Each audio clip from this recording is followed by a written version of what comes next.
Bonjour à tous. Bonjour. On vous retrouve avec une vidéo des top et flop et ça fait un petit moment. Ça fait longtemps.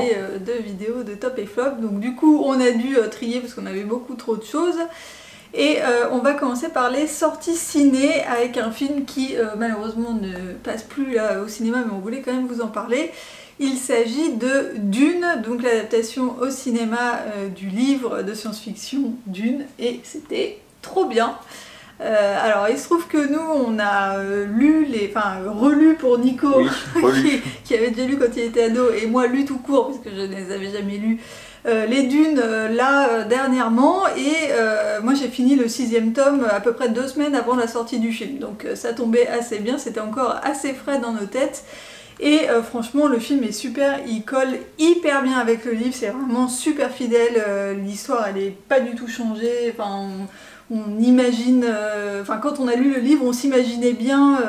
On retrouve bien ce qu'on pouvait imaginer à la lecture du bouquin, et le côté immense et très épuré de la planète, Arrakis.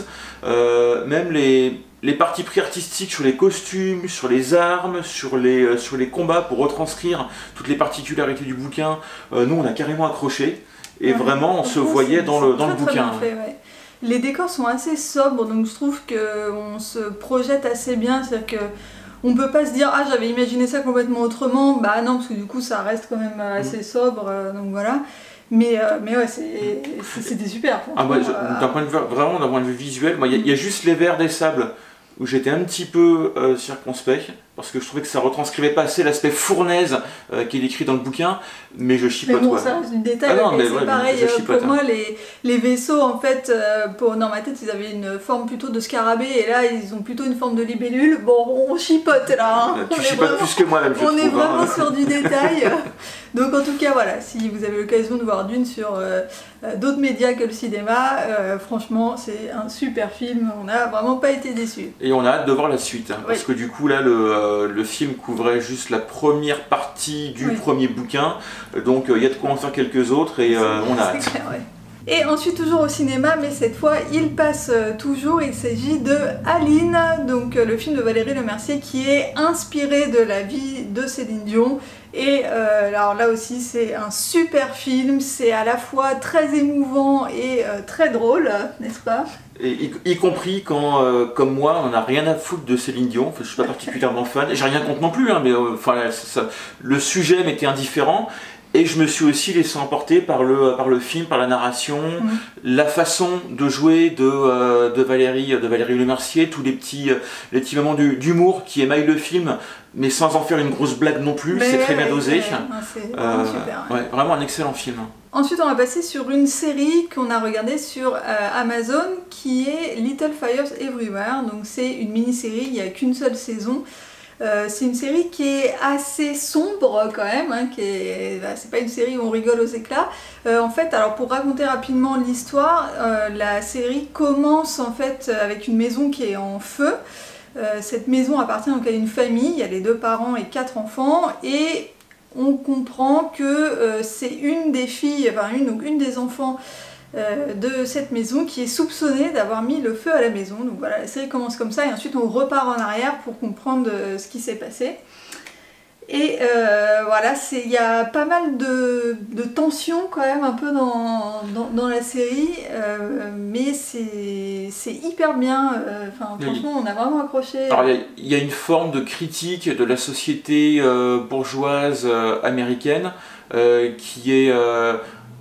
une critique qui est assez facile d'un côté, parce que je veux dire, on tombe pas de notre chaise, c'est pas non plus subversif comme discours, mais ce qui est intéressant, c'est bien amené, et dans la narration, il y a des allers-retours entre l'époque actuelle où se situe le cœur de l'action, et des flashbacks des différents personnages adultes. L'époque actuelle, c'est pas maintenant, la série se passe dans les années 90. Oui, c'est vrai, oui. Mais il y a des flashbacks dans les années 70, à l'époque où les personnages adultes, les parents étaient jeunes, et donc cette construction en flashback, en aller-retour, permet de mieux comprendre les persos au fur et à mesure. Là aussi, c'est pas un procédé narratif révolutionnaire, mais c'est bien utilisé, c'est bien amené, et du coup il y a une bonne tension au long de la série qui nous a accrochés. Et c'est super bien joué en plus. Oui, c'est bien joué, oui, les acteurs sont très bons. En fait, il n'y a pas beaucoup de personnages dans cette série, mais les acteurs, y compris ceux qui jouent, donc les enfants, alors les enfants qui sont quand même adolescents, hein, c'est pas des petits enfants, mais ils sont tous super, vraiment on est immergé dans cette histoire, on a vraiment envie de savoir la suite, de comprendre ce qui s'est passé, comment évoluent les relations entre les personnages et tout, donc non, vraiment une très bonne série. Ensuite on va parler livres pour une fois, puisque c'est vrai qu'on parle beaucoup de films et de séries, et là j'ai lu La planète des singes, le livre. Alors pour tout vous avouer, je ne savais même pas que c'était un livre au départ. Tout le monde connaît le film qui est très connu, mais voilà. Et en fait, donc c'est un livre qui est écrit par Pierre Boulle, qui est français. C'est pas très gros, ça se lit assez vite et c'est hyper bien. J'ai adoré, c'est un super livre de science-fiction. Voilà, l'histoire elle est super. Donc alors, si jamais vous ne connaissez pas l'histoire de la planète des singes, c'est donc des hommes, des terriens, qui arrivent sur une planète où en fait l'intelligence est portée par des singes et non par les hommes qui eux sont... Enfin les hommes sont des animaux sauvages en fait sur la planète. Donc voilà, ça raconte cette histoire-là, je vous raconte pas la suite mais c'est super, vraiment j'ai adoré. Et du coup on a regardé... alors je crois que c'était sur Amazon, c'est ça? Oui. Le film de la planète des singes, mais le premier qui a été fait, ça doit être dans les années 60. 68. Voilà.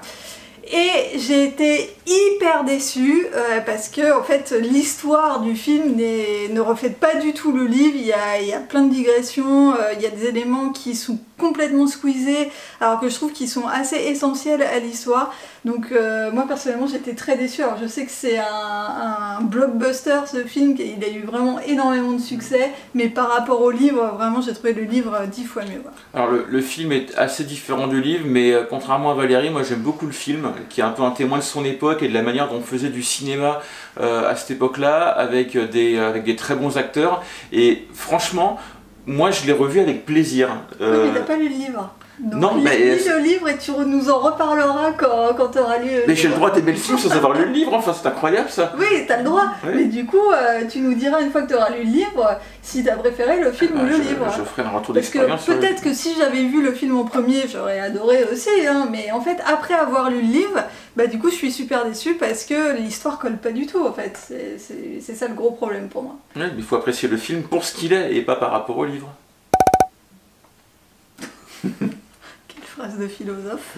Et dans la foulée, parce qu'ils étaient aussi disponibles sur Amazon, on a vu les films La planète des singes plus récents qui sont sortis dans les années 2010 et où là en fait c'est plus un préquel de La planète des singes pour raconter c'est un peu un remaniement de l'histoire. Ah oui, non, c'est complètement remanié, mais simplement ça raconte comment est-ce que des singes sont devenus intelligents. Voilà. Ouais, voilà, ouais. Et donc du coup, et avec une structure narrative qui est parfois un peu en clin d'œil avec les vieux films. Donc du coup le premier est vraiment vachement bien. Moi je l'avais vu au cinéma à l'époque et là je l'ai revu avec plaisir. Les deux suivants, parce que c'est une trilogie, sont clairement en deçà et je pense pas que je les avais vus à l'époque. Ils n'ont pas dû sortir au cinéma longtemps ou alors peut-être ils sont sortis directement en VOD, je sais pas.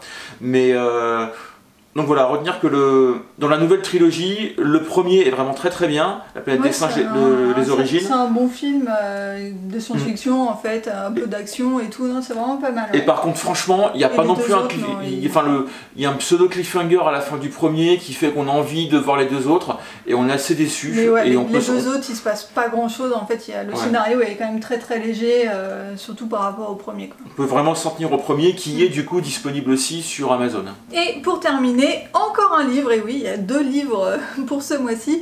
Il s'agit de L'Anomalie de Hervé Letellier. Donc c'est le prix Goncourt 2020. C'est un livre qui est très connu, dont vous avez peut-être entendu parler. Alors c'est un super livre, franchement. Par contre, ça va être un petit peu difficile de vous raconter l'histoire. Donc rapidement, en fait, ça démarre avec des portraits de personnes, donc sur 4-5 pages, en fait, on nous décrit quelqu'un, et à chaque fois, à la fin, le FBI arrive et embarque cette personne, mais en fait, toutes les personnes sont très différentes, c'est des gens qui n'ont rien à voir entre eux, qui sont d'âges différents, qui sont de milieux sociaux complètement différents, qui sont même de pays différents. Et voilà, en fait, on veut savoir pourquoi est-ce que le FBI arrive et embarque toutes ces personnes. Voilà, je ne vous en dis pas plus pour vous laisser le suspense, mais en tout cas, c'est vraiment un super livre. Il a eu beaucoup de succès et je comprends vraiment pourquoi. Malheureusement, cette semaine, pour des raisons, enfin ce mois-ci plutôt, pour des raisons indépendantes de ma volonté, il n'y aura pas d'instant Van Damme. Ah, désolé. Mais par contre, Valérie s'est engagée à faire un effort pour que sur les prochains top et flop, on puisse à nouveau vous proposer l'instant Van Damme. On sait que ça manque à tout le monde et croyez-moi, on sera au rendez-vous le mois prochain. Je me suis engagée, t'es sûr? Oui, maintenant que c'est dit sur la caméra, ah bah oui, tu m'as engagée. Bah oui. Voilà, c'est tout pour ces top et flop. Comme d'habitude, dites-nous en commentaire quels sont vos top et flop du moment et dites-nous aussi si vous connaissez ce qu'on vous a présenté et ce que vous en pensez. Et voilà, c'est tout donc pour nous pour aujourd'hui. Nico, on te retrouve pour les prochains top et flop. Et moi, je vous retrouve très vite dans une prochaine vidéo. Bye bye.